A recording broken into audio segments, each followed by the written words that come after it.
Be looking forward to moving to the next level, and the next level, and then the next level. Because regardless of where you get, you're going to see someone who's on that tier ahead of you. It shows you that you did good, but you could do better.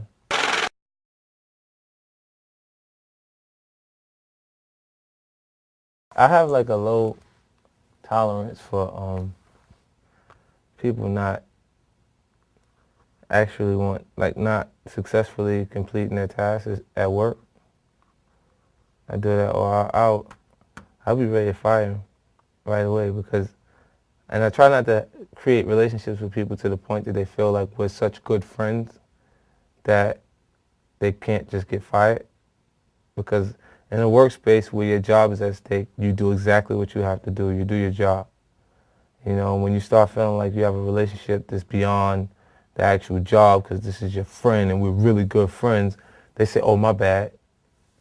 And oh, my bad is not okay because this is business and we got to make sure that everything is executed as well as possible.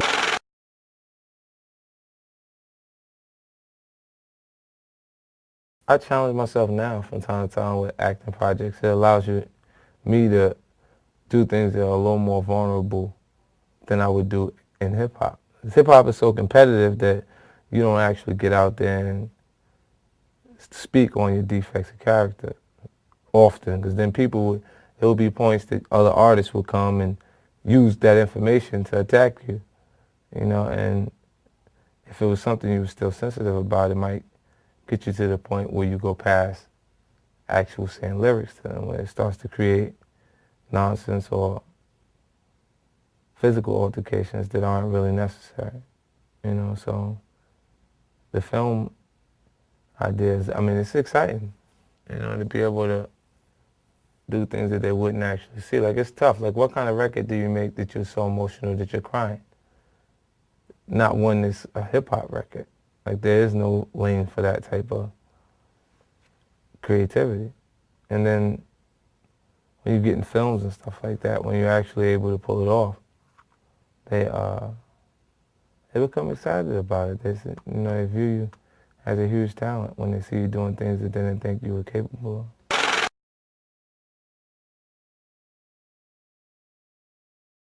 Well, everything that I've done has been done already. You know, so I've accomplished putting myself in a great financial space, and now it's time for me to do things that haven't actually been done, period.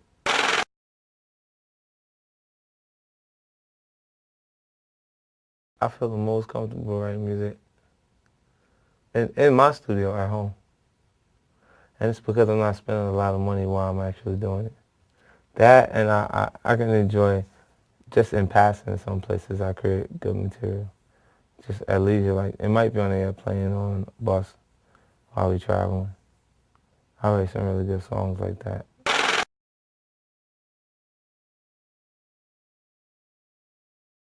The majority of my music has something from me personally in it. And then I expand on it. And I use the tools of engrossment. You just expand the whole scenario into something different.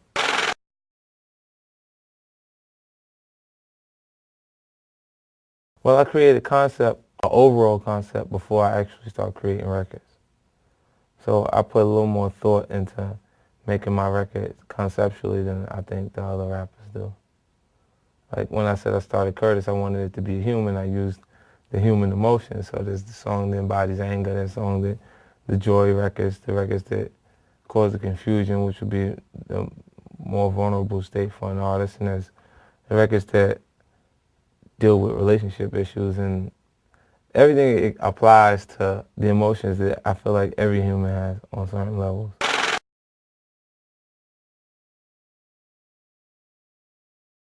Well, I have a few. I really enjoy the Robin Thicke record. I mean, it's a more mature vibe, and it's the only record like that on the actual album. When I've made several records that have similar content and they don't have features on them, but I picked that record out of the other four or five records that I have that actually have similar content that I just left on the side to present this one to the general public.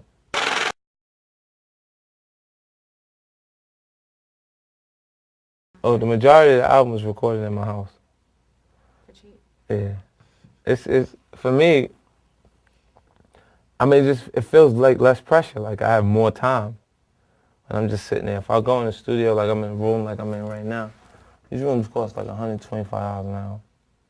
So when I go to the studio, I gotta complete something. Like in my head, I have to complete. Like I put personal pressure on myself without anyone standing over me or anything like that. When I'm in these type of rooms, I'm trying to get something done. This is like where I end up when I actually want to mix the records. You know, Dre is like in here every day. Like he works in a spot like this, so it's definitely a huge difference.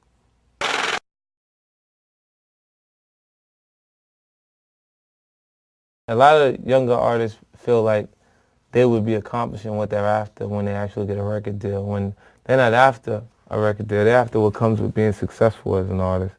And that record deal is just an opportunity for you to accomplish that. And it's so much more. Like you have to do so much to separate yourself from a pack of artists that make you a priority before you release a record, that you need to be preparing yourself on some levels. And if you don't actually know how to do it, you need to be finding the right management that's a more experienced component than you are, that can provide some direction on some levels to help you do what you got to do. Like, the record company isn't going to provide very much help. They're going to give you really nice pictures and shoot you a music video. They're going